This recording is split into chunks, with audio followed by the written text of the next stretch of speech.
이사야서 53장 7절에서 12절입니다. 교독할까요? 제가 먼저 읽겠습니다. 그가 곤욕을 당하여 괴로울 때에도 그의 입을 열지 아니하였으며 마치 도수장으로 끌려가는 어린 양과 털 깎는 자 앞에서 잠잠한 양같이 그의 입을 열지 아니하였도다.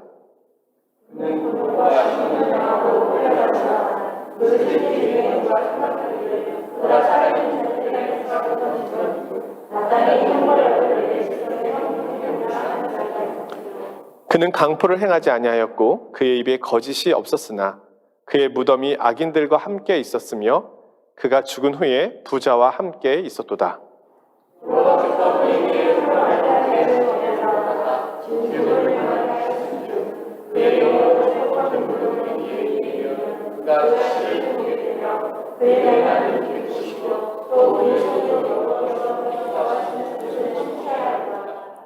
그가 자기 영혼에 수고한 것을 보고 만족하게 여길 것이라. 나의 의로운 종이 자기 지식으로 많은 사람을 의롭게 하며 또 그들의 죄악을 친히 담당하리로다.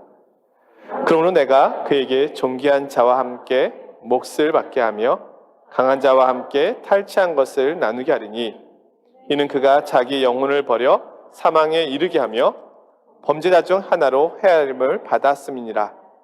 그러나 그가 많은 사람의 죄를 담당하며 범죄자를 위하여 기도하였느니라.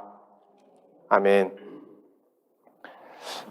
오늘 이 이사야서 53장 말씀은 우리가 앞서서 본 1절과 6절까지의 말씀도 우리가 너무너무 잘 알고 있는 말씀이지만 이 7절 이하의 말씀도 우리가 너무너무 잘 알고 있는 말씀입니다.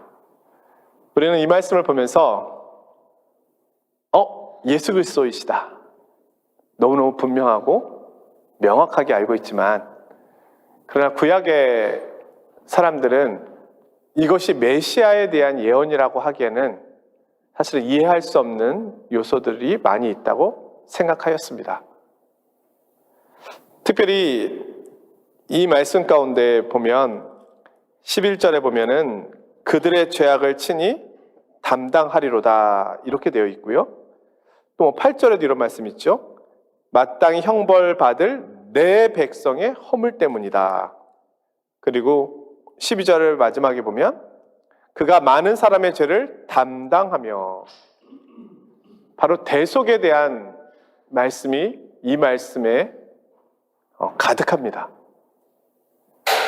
근데 이 대속이라고 하는 말은 말 그대로 누군가가 나를 대신해서 또는 내가 누군가를 대신해서 고난당한다는, 속한다는 의미잖아요. 대속.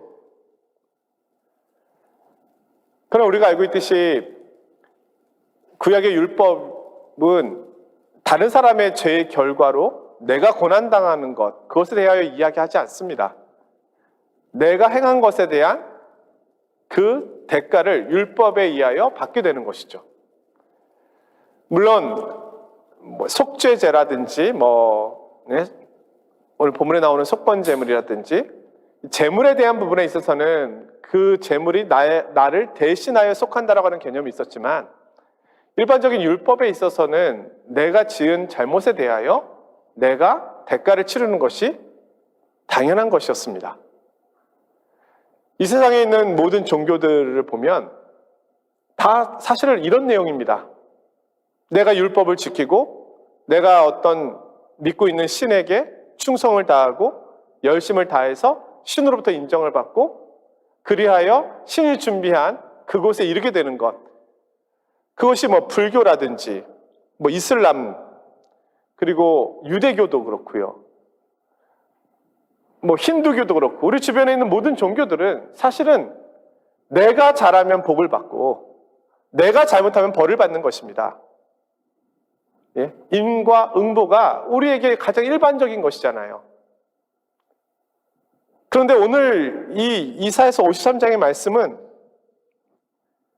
그 모든 것을 뛰어넘습니다. 지금 여기서 고난당하고 있는 이 분은, 이 사람은 도대체 누구인가? 왜 이 사람이 고난당하고 있는가?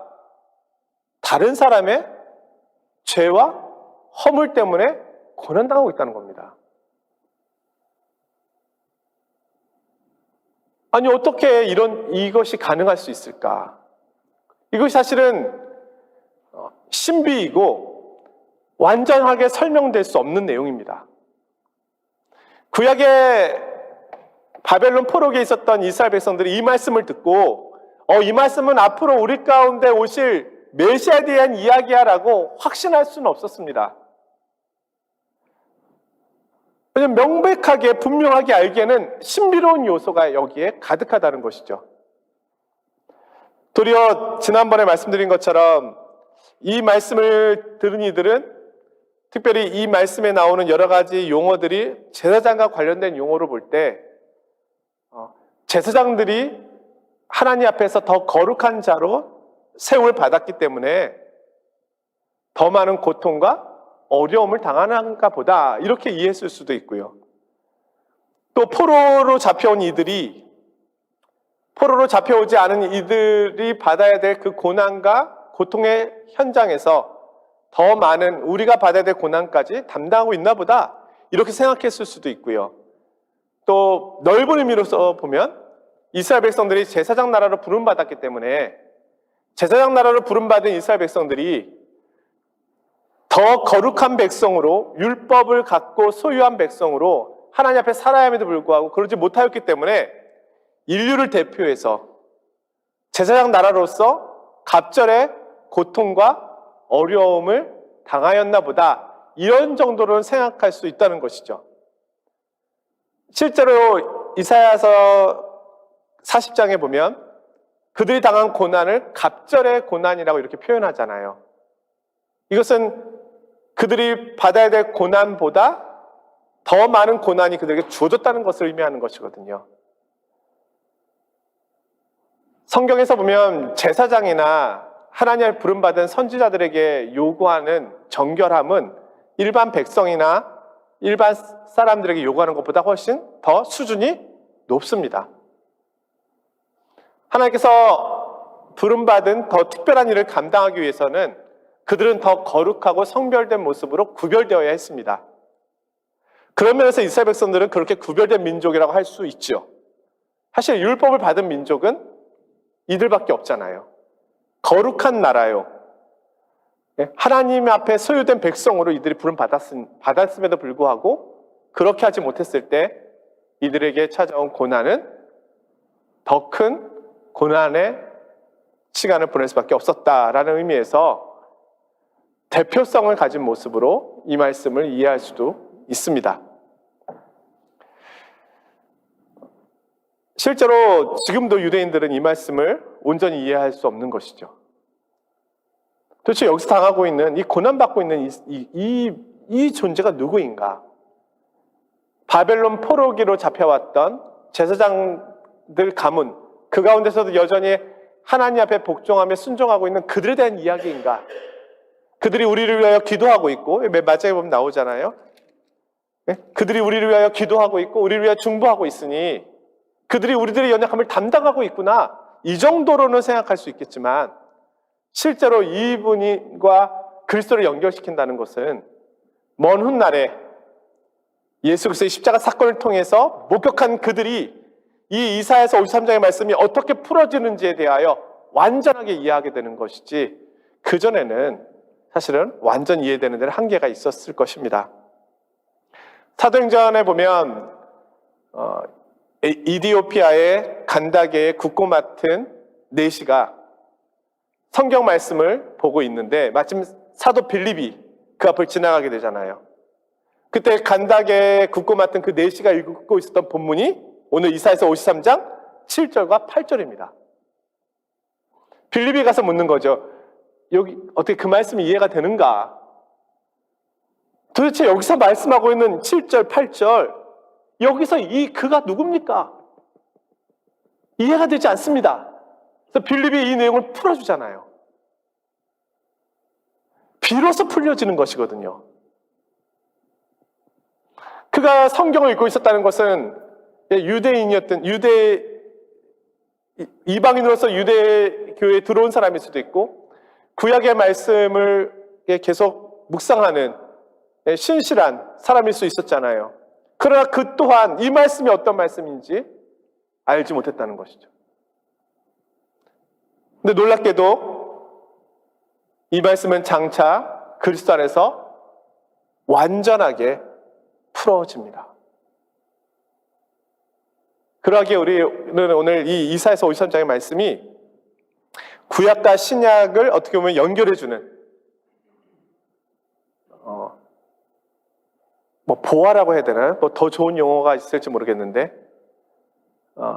아주 핵심적인 그런 말씀입니다. 이 말씀을 통해서 우리는 그리스도의 고난과 그리스도에 대한 예언의 말씀이 어떻게 성취되는지를 온전하게 볼 수 있잖아요. 세부적으로. 그래서 우리가 고난주간이 되면 늘 묵상하고 읽게 되는 말씀이 사실은 이 말씀이 또 그 내용 중에 하나이지 않습니까? 오늘 말씀을 조금 살펴보면요. 그가 곤욕을 당하여 괴로울 때에도 그는 입을 열지 아니하였고 도수장으로 끌려가는 어린 양과 털 깎는 자 앞에서 잠잠한 양같이 그의 입을 열지 아니하였다. 그는 곤욕을 당했고 괴로웠습니다. 그러나 입을 열지 않았다. 자기 변명을 하지도 않았고 대적하지도 않았습니다. 잠잠하게 나아갔다.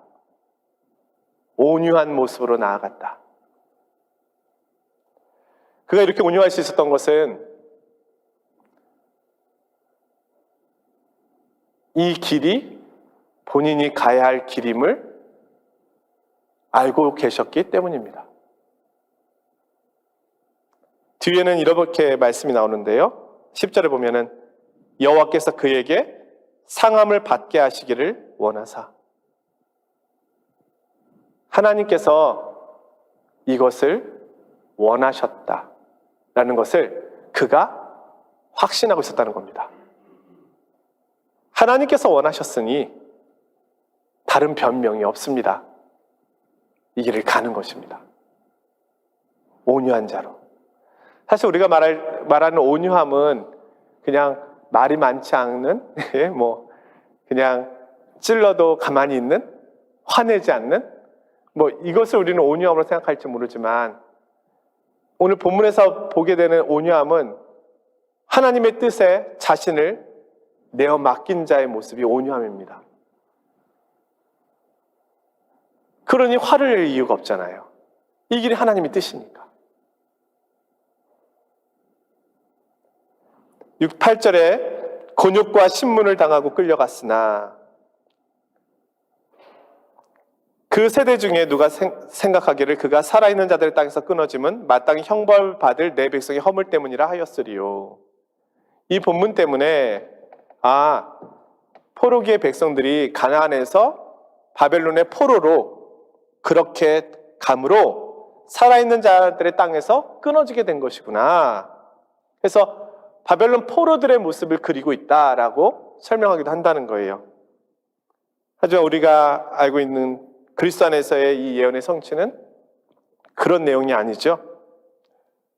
그는 이 땅에서 죽음의 자리로까지 내몰리시게 되는 거죠. 산자들의 땅에서 끊어지시게 되는 거죠. 그런데 그 이유가 뭐냐면 내 백성의 허물 때문이다. 자신의 잘못 때문에 이 고난을 당하고 있는 것이 아니라 다른 이들 때문에 이 고난을 당하고 있다는 겁니다. 이게 이해하기 가장 어려운 부분이라는 겁니다. 우리는 그리스도의 십자가 안에서 이 사실을 믿으니까 뭐가 어려워? 이해하기가. 이렇게 생각되지만 유대인 신학자들 비롯해서 많은 종교인들, 또 성경을 읽는 많은 사람들은 이해할 수 없습니다. 왜 다른 사람의 죄 때문에 그가 고난을 당한단 말인가? 9절에 그는 강포를 행하지 아니하였고 그의 입에 거짓이 없었으나 그의 무덤이 악인들과 함께 있었으며 그가 죽은 후에 부자들과 함께 있었도다. 자, 그는 돌아가셨습니다. 그런데 죽은 후에는요, 부자와 함께 있었다. 신약에서 보면 구약에도 마찬가지지만 큰 죄를 범하여 죽은 이들, 특별히 신약에서 십자가형을 받아서 죽은 이들은 가문에서도 끊어질 뿐만 아니라 이 가족묘 있잖아요. 프랑스도 가족묘가 많이 있더라고요. 이 묘지에 가보면 가족묘에 함께 묻힐 수 없었습니다. 그 가문에서 떨어져 나가는 것입니다. 그 정도로 흉악한 죄를 범하였기 때문에 묻힐 때도 그럴 수 없는 거예요. 근데 예수님께서는요, 흉악자들과 함께 달려 돌아가셨죠? 강도 취급을 받으셨죠? 신성 모독, 그리고 종교적으로 그렇지만 또 정치적으로는 왕이라고 하는 그런 것으로 인해서 죽임을 맞이하셨는데 그가 부자와 함께 있었다. 이 악인들의 묘는 버려지게 됩니다. 황폐하게 됩니다. 부자들과 같이 있을 수가 없습니다. 근데 부자들과 함께 있게 되었다는 것은 이 사람이 죄가 없는 의로운 자였음을 보여주는 것입니다. 우리 주님께서 돌아가신 후에 부자 아리마대 요셉, 그가 예수님의 시신을 취하여 귀한 동굴에 예수님을 모시지 않습니까? 이 예언이 성취가 됐죠. 그것은 그가 죄가 없는 의로운 자라고 하는 것을 증거하는 것이었죠. 10절에는 여호와께서 그에게 상함을 받게 하시기를 원하사 질고를 당하게 하셨은즉, 우리 주님께서 이 십자가의 길을 걸어가신 가장 큰 이유는 여호와께서 그 길을 원하셨기 때문입니다. 사람들에 의하여 죽임을 당하신 것은 맞지만 그러나 그 뒷면에는 하나님의 거룩하신 뜻이 있으셨습니다. 이것은 주님께서 하나님께서 원하셨던 것입니다. 그래서 그의 영혼을 속건제물로 드리셨다. 지난주에 말씀드렸던 것처럼 속건제물은 일반 제물과 달리 보상이 있는 제물입니다. 제물을 드리고 잘못한 것에 대하여 5분의 1, 그것을 보상해야 됐던 거잖아요. 그리스도께서는 자신을 내어주실 뿐만 아니라 보상까지 하시게 되는데 이 보상을 하나님께서 우리에게 나눠주시는 것입니다. 그리스도께서 돌아가심으로 우리가 평화를 누리게 되고 그리스도께서 채찍에 맞으심으로 우리가 나음을 입게 되는 이 놀라운 보상이 주어질 뿐만 아니라 또한 더 나아가서는 씨, 거룩한 씨들이 번성하게 되는 보상을 허락하여 주신다. 11절에 보면은 나의 의로운 종이 자기 지식으로 많은 사람을 의롭게 하며 또 그들의 죄악을 친히 담당하리로다.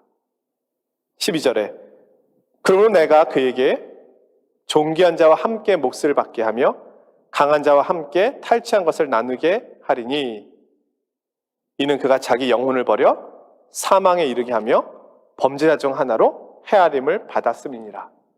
이렇게 순종한 하나님의 거룩하신 뜻에 순종하여 다른 사람의 죄와 연약함, 백성들의 죄를 짊어지고 이 길을 간 그에게 하나님께서 보상을 해주신다는 거예요. 내 말에 순종한 자에게, 나의 뜻을 성취하고 이룬 자에게 내가 보상을 해주겠다. 그것이 뭐냐? 존귀한 자와 함께 몫을 받게 하며 강한 자와 함께 탈취한 것을 나누게 하리니, 이것은 전쟁에서 승리했을 때 노략물들을 나누는 것과 같은 모습을 보여주고 있습니다. 이 희생을 통해서 그는 전쟁에서 승리한 개선장구가 같이 되어 노략물들을 가지고 그것을 나누는 위치에 있게 될 것을 보상으로 말씀해주고 있는 겁니다.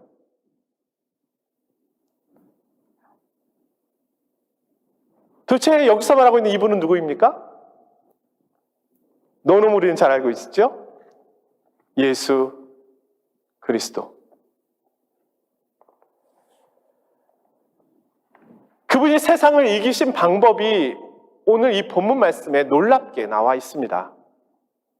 당시 바벨론의 포로들은요, 이제 바벨론을 무너뜨린 고레스 왕 칙령에 의해서 이제 자기 땅으로 돌아가게 되는데, 바벨론도 그렇고 고레스도 그렇고 이 제국이 제국으로 또 다른 제국으로 바뀔 때 이 제국의 역사는 힘의 논리로 설명이 됩니다. 더 강한 나라가 약한 나라를 무너뜨리는 거죠. 그리고 이 나라가 약해지면 더 강한 나라가 와서 이 나라를 또 무너뜨리는 것입니다. 힘의 논리가 지배하고 있는 세상의 모습입니다. 그런데 오늘 이 성경에 언급되는요, 이분은요, 힘의 논리가 지배하고 있는 그 세상 한복판에서 이분은 다른 자신이 가지고 있는 힘과 권세를 가지고 다른 이들을 누르고 다른 이들을 짓밟고 자신들의 권위로 때리고 이런 역할을 하고 있는 것이 아니라 그들의 연약함을, 그들의 죄를, 그들의 부족함을 자신이 짊어지고 간다는 겁니다. 그런데 이런 방식이 과연 승리할 수 있겠냐고요. 힘으로 약한 자를 무너뜨려야 승리자라고 우리는 이야기하잖아요.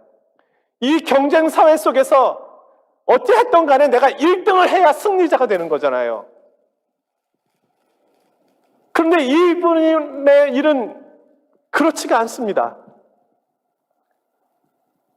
이분은 병든 자, 연약한 자, 죄 중에 있는 자, 그들의 허물을 자신의 몸에 짊어짐으로 그들이 받아야 될 고난과 그들이 받아야 될 고통, 그것을 자신이 대신 받는다는 거예요. 하나님 앞에서 하나님 이들을 때리지 마시고 이들을 율법에 의해 심판하지 마시고 율법이 정한 그 내용대로 이들에게 허락하지 마시고 제가 이들의 허물과 이들의 잘못과 이들의 연약함을 짊어지겠으니 나를 대신 때려주십시오. 나를 대신 벌해주십시오. 나를 대신 사망에 내어놓아 주십시오. 이렇게 한다는 거예요. 이게 이 세상 속에서 어떻게 가능하겠습니까? 이렇게 살면은 과연 승리할 수 있을까요? 더 힘을 키워서 약육강식, 더 강한 자가 되는 것이 우리의 삶의 방식 아닙니까? 그래야 진짜 승리자가 되는 거 아닌가요? 그런데 오늘 이 본문은 그렇지 않다는 것을 보여주고 있습니다. 오늘 이 본문은요, 그는 강도처럼 대우를 받았고 범죄자처럼 대우를 받았고 그렇게 죽었지만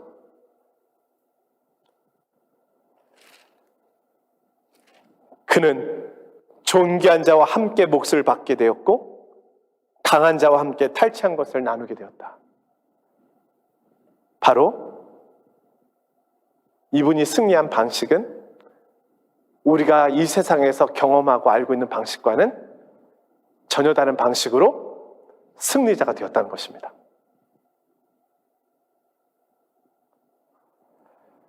이 세상의 정복자들이, 이 세상의 왕들이, 이 세상의 권위자들이 하고 있는 것과 전혀 다른 방식으로 이 사람은 완전한 승리, 완전한 구원을 이루셨다. 저는 이 본문을 보면서 이것이 하나님 나라구나. 하나님 나라는 이렇게 오는 것이구나. 우리 성도들이 생각하는 하나님 나라는 어떤 나라입니까? 천국에 가시면 어떠실 것 같습니까? 1등, 2등, 3등 있을까요? 어떤 분들 그런 이야기 하시잖아요. 천국에 갔더니 누구 집은 정말 큰데 내 집은 정말 작아. 더 큰 집에서 살려면 거기는 아무나 못 오더라고. 뭐 이런 간증들 우리 듣잖아요. 과연 천국은 우리가 이 세상 생각하는 것처럼 큰 집이 가장 아름답고 화려한 집일 것일까요? 천국이 이루어지는 방식은 우리가 이 세상에 경험하고 있는 방식과는 전혀 다른 방식으로 이루어집니다. 그리스도께서 보여주신 이 방식이죠. 형제의 연약함을 대신 짊어진 자가 큰 자입니다. 섬기는 자가 훨씬 큰 자입니다. 11시에 온 사람이 주인의 은총을 입고 주인의 마음을 헤아리고 그 주인의 마음에 감사함으로 그 은혜를 기억하며 돌아가는 그 사람이 나중된 자가 먼저 되는 자가 되는 겁니다. 되는 나라입니다. 우리는 여전히 천국을 생각할 때 우리가 살아왔던 방식으로 천국을 생각합니다. 또 그렇게 또 이야기를 하면 또 좋아하고 만족해야 하지요. 그럼 과연 그럴까요? 우리 예수님께서 알려주신 산상수훈의 말씀을 보십시오. 그 하나님 나라 백성들의 삶의 모습을 보여주신 거잖아요. 그 산상수훈의 말씀에 어떤 내용이 나옵니까? 섬기는 자가 크다고 하시고 원수를 사랑하는 자가 진정한 사랑이라고 하시고 오리를 가자고 할 때 심리를 가지고 그런 자가 하나님 나라의 백성이라고 얘기하시잖아요. 억울한 일을 당하여도 원수를 원수로 갚지 않고 한 뺨을 맞으면 다른 반대편 뺨을 돌려대어주고 좁은 문으로 좁은 길로 가고 그러나 그 길이 생명의 길인 줄 알아서 기쁜 마음으로 기꺼이 나아가는 그들이 하나님 나라의 백성이며 하나님 나라의 백성의 삶임을 이야기해 주시잖아요.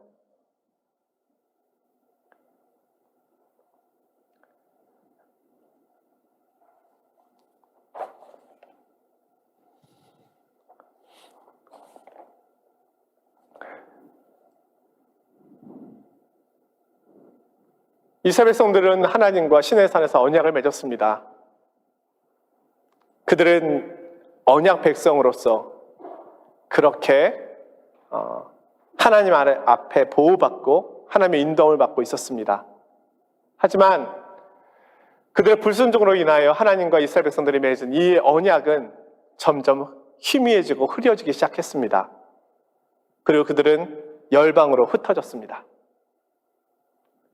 그렇게 언약의 백성들은 사라지는 것처럼 보였습니다.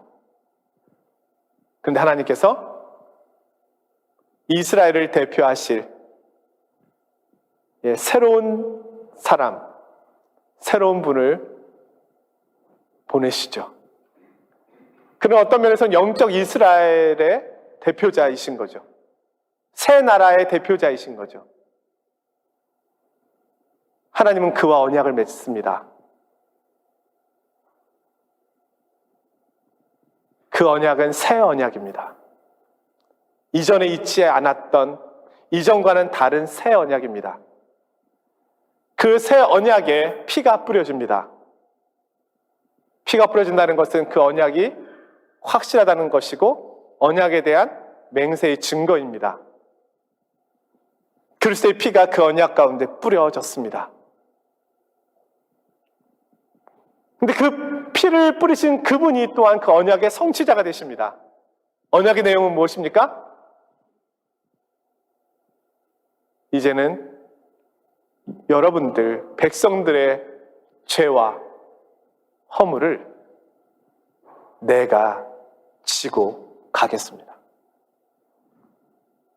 그럼으로써 그들의 죄를 용서하고 사함받도록 하겠습니다. 그것이 새 언약이잖아요. 이 언약은 나의 행위와 나의 노력과 나의 수고에 의하여 하나님 앞에 받아들여진다는 것이 아니라 나를 대신하신 그리스도의 행위와 그리스도의 수고와 그리스도의 죽으심으로 인하여 내가 하나님께 받아들여지게 된다는 언약입니다. 그래서 새 언약입니다.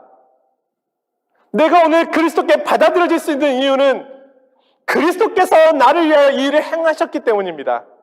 나는 하나님께 받아들여질 만한 어떤 모습도 없습니다.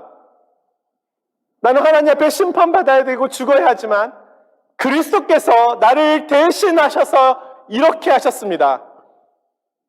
그러면 이 새 언약을 들은 우리가 취해야 될 행동은 무엇입니까? 그것은 이사야서 53장 1절에 나오는 우리의 증언이라고 할 수 있습니다. 우리가 전한 것을 누가 믿었느냐? 이 사실을 믿고 나를 대신하셔서 나의 죄와 또 죄의 결과인 징계를 받으신 그분에 대하여 나의 죄를 뉘우치고 그분께 감사하고 그분을 믿음으로 이제 그분께서 기뻐하시고 즐거워하시는 모습으로 살아가는 것. 그것이 여기서 말하고 있는 우리의 전한 것을 누가 믿었느냐. 이 이야기에 대한 설명이 되겠죠.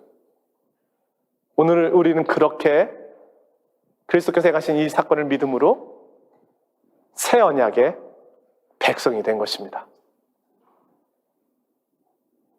이 놀라운 말씀이 이사야서 53장에 기록되어 있는 것이죠. 말씀을 마칩니다. 그럼 이제 우리는 어떻게 살아야 할까요? 여전히 이 세상에는 우리의 죄를 대신 담당하신 이 그리스도의 이 놀라운 사랑, 또 이 놀라운 새 언약을 모르고 있는 이들이 많습니다. 우리가 이들에게 이 사랑을 전해야 되는데 어떻게 증거될 수 있을까요? 때로는 하나님께서 우리에게 그리스도의 뒤를 따라올 것을 요청하실 때가 있습니다. 형제의 연약함을 짊어져야 할 때가 있습니다. 하나님께서 기뻐하시는 일, 그것이 확실하다면 형제를 대신해서 내가 고난의 현장 속에 들어갈 수도 있습니다. 형제를 대신해서 나의 눈물의 기도가 필요할 수도 있습니다. 그렇게 가는 것입니다. 자기 십자가를 지고 그리스도를 따른다는 것은 내게 있는 고난만을 의미하는 것이 아니라 그리스도께서 행하셨던 것처럼 누군가의 연약함을 짊어지고 가는 것, 그것이 하나님의 뜻이라면 그렇게 가는 것을 말합니다. 이 땅에 교회 공동체가 이렇게 서 있을 수 있었던 것은 이런 섬김과 이런 희생과 이런 사랑이 있었기 때문입니다. 그래서 그리스도 이후에 2000년간 교회가 이렇게 올 수 있었던 것은 교회 안에 수많은 문제들이 있고 때로는 죄의 문제가 있고 연약함의 문제가 있고 분열의 문제가 있고 아픔의 문제가 있고 상처의 문제가 있지만 그럼에도 불구하고 교회가 여기까지 올 수 있었던 것은 그리스도처럼 묵묵히 그리스도의 뒤를 따라서 그 연약함을 짊어지고 가는 하나님 앞에서의 순종이 있었기 때문에 교회가 이렇게 아름답게 보존되어 올 수 있었던 것입니다. 오늘 하나님께서 내게 말씀하시는 좁은 문 좁은 길, 그 가운데서 그리스도 뒤를 따라가야 하는 내가 짊어져야 될 연약함, 형제 연약함의 부분은 무엇인지 한번 살펴볼 수 있기를 원합니다. 그리고 그 일이 하나님께서 기뻐하신 일이라면 그 일을 통해서 하나님께서 도리어 우리를 승리자가 되게 하실 것입니다. 진정한 이김은 누르는 자가 아니요, 위에 서 있는 자가 아니요, 섬기는 자요, 그리스도의 뒤를 따라가는 자입니다. 이 진정한 승리자의 모습을 따라 믿음의 길로 나아가시는 저와 여러분이 되시기를 주의 이름으로 축원드립니다.